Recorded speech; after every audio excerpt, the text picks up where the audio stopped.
why don't we have, since we have Alicia and Janelle here, why don't we just bring you right on and let's start to talk about what we do at North Star Initiative. Okay. So welcome, ladies. So North Star Initiative, why don't you get into the purpose of what you do? And then we've got a video for you that will play after we do that. Sure. So North Star Initiative supports women who are survivors of domestic sex trafficking by providing physical, psychological, emotional, and spiritual care through a Christ-centered focus. A little bit of history about North Star. It began in 2009 as a Christian grassroots movement when our founder, Jen Sensnig, suspected that women at a spa along Route 30's corridor were being used for sexual services. And with Jen's help and a police investigation, they were able to, in fact, prove that there was a large-scale prostitution ring going on that was happening and operating along the East Coast. And they were eventually freed, but in that moment, Jen had realized that rescue does not mean freedom, and that these victims needed a lot of aftercare services and a holistic restoration program. So in 2017, the Harbor was opened, which is our long-term home and restoration program. The Harbor is specifically designed to address the needs of female sex trafficking survivors. The Harbor is a 24/7 supervised restoration home for female survivors of sex trafficking that are ages 18 to 35. The reality is that survivors rescued by law enforcement, they come to us sometimes locally, sometimes from all over the US, and we receive referrals from many different outlets, from local law enforcement to Homeland Security, domestic shelters, and the National Trafficking Shelter Alliance. One of the things that we like to make sure that people understand is at North Star, we do not rescue. We provide extensive restoration services and aftercare. Most of the victims of sex trafficking have been subjected to cruel and inhumane treatment while in the hands of their traffickers. So that experience leaves them physically and psychologically damaged in the amount of trauma they've experienced. So North Star is able to, through fully staffed and licensed professionals, we are able to really serve the complex trauma that these survivors have experienced by providing them the tools that she needs to heal and recover. Wow, that's a really incredible service that you provide. Let's watch the video that you gave us to watch.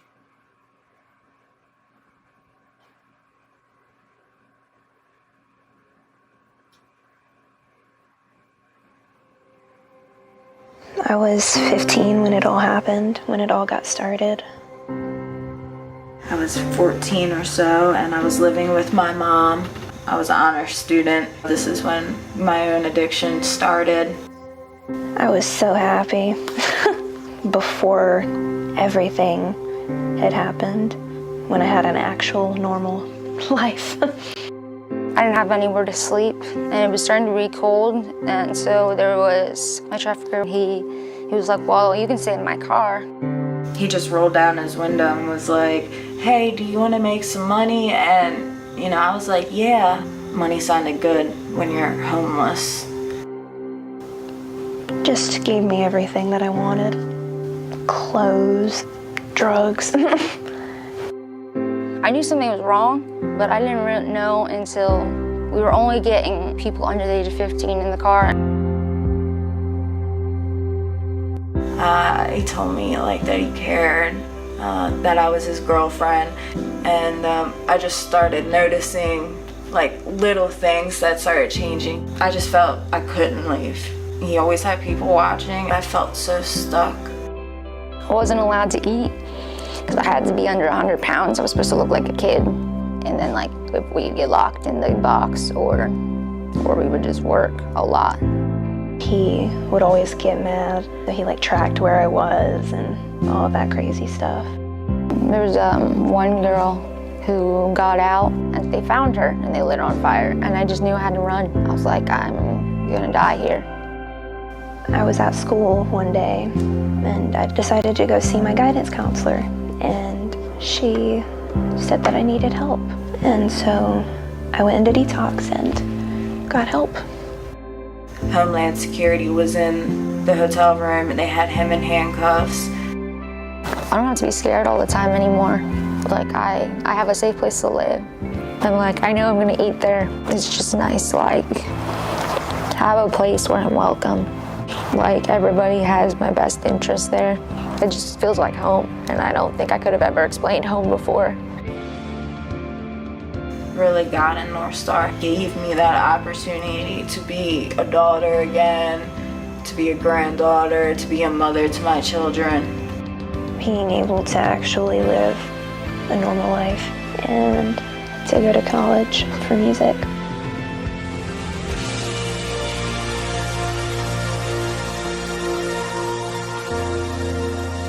You don't give your heart in pieces. I did not think that I was ever going to get out of any of that, but I did, and there's hope in that.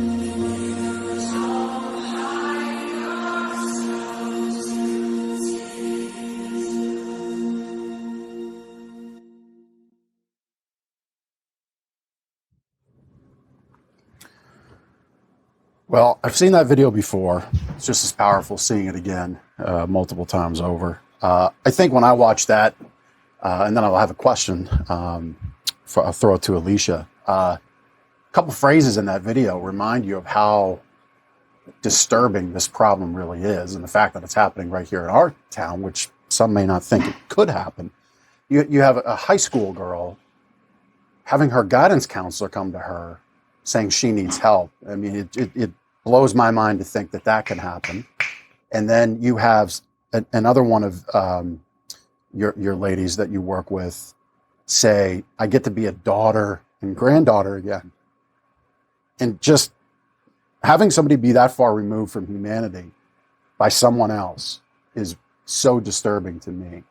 So, Alicia, here's the question that I have. What exactly does human trafficking look like here in Lancaster and Lancaster County? Sure. So human trafficking can take on many different forms. And that's actually the reason why it can be so hard to detect it, because it can look very different to many different people.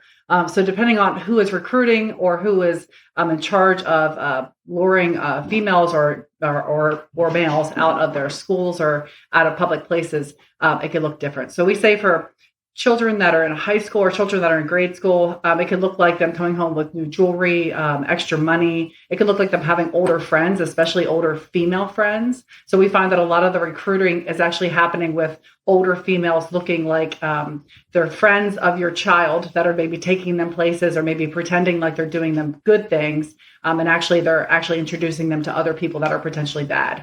And then in older adults, what we're finding is that this looks more like somebody who's been taken over by an older gentleman. Maybe they were homeless. Maybe they were looking for work. Maybe they thought that they were getting help and they weren't. And what we find with trafficking is that it doesn't look scary to begin with. It's a slow fade. So these women really don't realize what they're getting into until it's too late.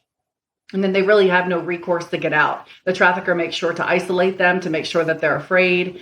He may beat them. He may threaten them.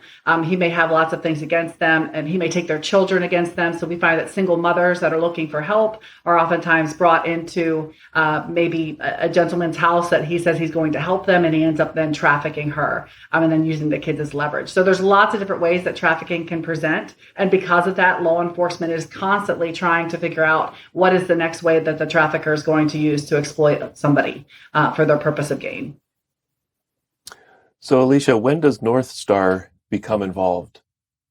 Yeah, so after law enforcement would get involved and either rescue or the female would be able to get out of the situation herself, then we are there for the restorative care part. So they're able to reach out to us independently to fill out an application, and then we would meet with them, or we're contacted by either an advocate of the court or an advocate from law enforcement or some sort of domestic violence shelter, because typically trafficking can present as domestic violence. Now, with the new laws in Pennsylvania, specifically the law that penalizes Johns for actually victimizing somebody that is a victim of sexual servitude. Now there's laws in place where they can actually have penalties for those people that are soliciting them. And that just happened last year in 2020. So the laws have really not caught up with the crime. And that's the reason why it's continued to get worse and worse in Lancaster County. So you use the word, there it is. You're there for restorative care right on the screen. what does that mean as far as like the support you provide, restorative care? Sure. So restorative care is all about providing her with everything she needs to get back on her feet. So trafficking can present in very different scenarios. So you heard in the video about one girl being locked in a box. So that is a type of trafficking that is real. So being physically kept somewhere. Her type of trauma is very complex by the time she gets to us, whereas somebody that maybe was trafficked in their 20s, maybe not later on in life or earlier on in life, and maybe they had some freedom before they were, kept under the hands of the trafficker. Maybe they weren't put in a box, so they weren't isolated. When they come to the harbor, we treat them as individuals. So this means that we're creating a plan that actually restores her. So this is the last program she goes to. We make sure to coordinate all the services she needs and then equip her to do it herself by providing her the extra time that she needs. So it's not just about giving her the tools, it's about giving her the time she needs to apply them correctly and then to become sustainably independent. So it's literally everything she would need, from drug and alcohol services to trauma services to physical and mental health. It's everything in one shop. And that was our whole plan, was to make it easy for her to connect the dots to get back to life. Generally, how long is that service provided for? Sure. So our program can be up to 2 years. Now, typically it can range for whatever the survivor needs, but the longest would be a 2-year program. Now, we obviously would extend if we came across a survivor that needed more, but the survivor that you saw in the video that was locked in a box, she is now one of our graduates, and she was there for about 18 months. So now she's able to live on her own and she's got her own place, but that is our whole hope, is to make sure that they feel fully restored so they actually are free when they go out onto their own. And Janelle, what are the signs to look for to say that this person is a trafficking victim? Yeah, so Alicia touched a little bit, but typically locally here, what you would see is like if a young individual is coming home and the parents find a lot of money, sometimes they're dressed inappropriately for the season. So, maybe it's wintertime and they're in shorts and a t-shirt.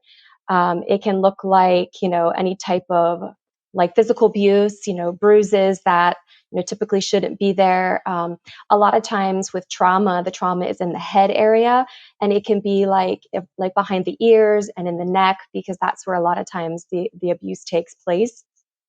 So it can look like that. It can look like, if a young individual is typically like really shy, reserved, like they keep their head down, they're afraid of people, showing signs of like not being able to look at people in the eye, or if an adult is speaking on their behalf, that's often a sign as well. And what should someone do when they see these signs? So we typically tell people to call 911. But one of the things that's important is if you see a situation and you're in public, is to get as much information as possible. Like, what does the gentleman look like? If it's a situation where it's a gentleman with a young girl, get the license plate, the make and model of the car. The best thing is the most information that you can present to the authorities is going to help them be able to look into that individual's history, first of all, and see if they've had any previous charges, but as well to be able to move forward in this investigation. So I'm going to go a little off script, which, shocker, Jeff goes off script. So, we own a business. Ben and I have executed a handful of leases over the years. We're very familiar with the depth of, discovery, if you want to call it that, research, if you want to call it that, between business operator and landlord. How exactly are these spas, right? Which is, I think, just a terrible term to use because it's the furthest thing from it, obviously. How have you been able to understand how it is that these places are able to set up shop in the first place in an actual physical retail or business type location? Have you been able to uncover how that happens and what might be able to be done to help curb that? Well, my biggest guess would be that they're able to set up because they're not saying that that's what they're planning to do. But then also, all they have to do is change names. So if your business is in trouble and your business is going under, you just name it something else. We saw that happen with a lot of hotels that were found to have human trafficking happening at their establishments. They just renamed themselves. And you can do that. You can change your business name as much as possible. And you can also put it underneath somebody else's name. So for these massage spas, we find that they're family owned, and this is organized crime. So this isn't like the first time they've set up shop before. This is probably like their fifth shop that they're setting up. I think people think that this is something that hasn't happened for a while, but this has all just been underground, and we're just started to pull it out and put it into the light. It's just been kept in the darkness too long because people just want to think it's not happening.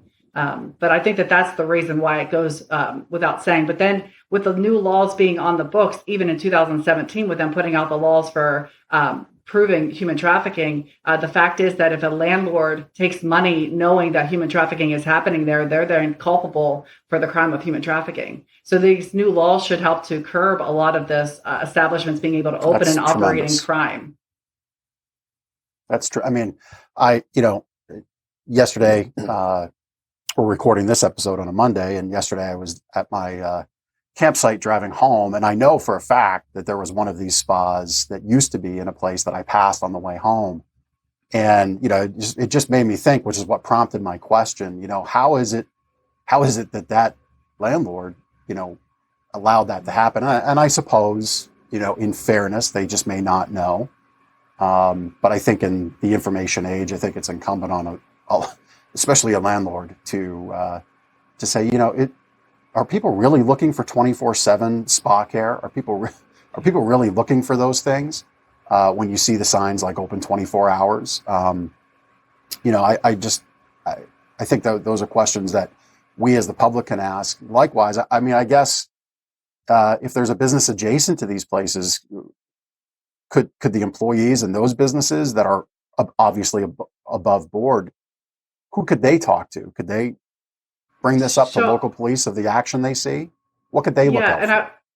I wanted to encourage everyone. So I know that sometimes you call the local police and you feel like you give them information and maybe they don't do anything with it. But we do have a human trafficking task force for Eastern Pennsylvania. So this is an active task force, and they are actively collecting tips and information. So as much information as you can give them. I know it feels like it's a little thing, but if you see something, say something, because the more information we can feed these people, remember, this is organized crime. They need a lot more facts before they go and even present a case, because these guys are tricky. They're going to move state lines. They're going to go somewhere else. They're going to set up shop in a different place. So we have to be one step ahead of them. And that literally means that we don't blow it up. We collect data, we formulate cases. I mean, even that case that was brought down 2 years ago, that was 16 victims across 3 different states. That took a long time to collect all that data to take down those 2 traffickers. But had they done it too soon, they wouldn't have got them. So we just have to, when you say something to the police, at the local police, let them know that you think it's a human trafficking situation, give them all the details. They know exactly what to do with that. I cannot stress it enough. If you see something, please do something about it. Don't just sit on that information.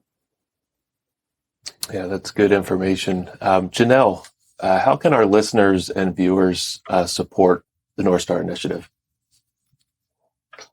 Sure. So as a direct care facility with serving survivors of complex trauma, we really rely heavily on our supporters and the community. We are a nonprofit, so we are not state funded.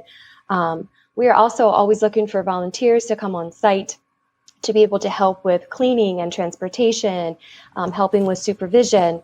We really value our community, and we have been blessed with a great group of volunteers, and it's increased in this past year especially. So we've been really blessed in that, but we're always looking for more because there's always needs there. You can check out our volunteer opportunities on our website, northstarinitiative.org. Finally, and if you feel led to give and support our mission financially, you can also go to northstarinitiative.org and click on the donate button.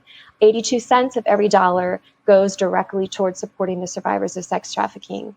One of our biggest expenses, as we talk about being trauma informed, therapy is one of our largest expenses, and $50 provides one individual session, and $150 provides one group session of equine therapy. So that is one thing that we often ask for. If you feel led to give, please consider supporting a survivor in trauma therapy. Yeah, that's great, and I'm glad you said out loud northstarinitiative.org as your website, because we a lot of our folks that take in our episodes here watch them on a screen, whether it's a phone or a computer. But we do have podcast listeners, so if you're listening, northstarinitiative.org. Ladies, can one of you throw out your phone number, please? I just don't have it in front of me right here at the moment, but let's get the phone number out for anybody listening. Sure. The phone number is 717-568-2700. Okay, great. And yeah, I mean, listen, you heard it. All of the charities, the wonderful charities that we have on here, they can use your time to execute on the mission. Obviously, if you can donate, they'll welcome that too. But please check out their website, northstarinitiative.org. If you feel that giving some time is important and you feel this is a good one to support, please do that. You can also, through our website, we'll make you aware of volunteering opportunities too. You can go to lancasterconnects.com. Normally at this point in time, we donate a little bit of money to each of the charities that come on. Ben, I think what we're going to do in this one, we had the opportunity to save some business expenses a week or so ago. So I think it's important to kind of pass that savings on. That was unexpected at this moment in time. So, ladies, I think what we're going to do is donate $1,000 to North Star Initiative for your efforts and help out the people that you're called to help and support. So there you go.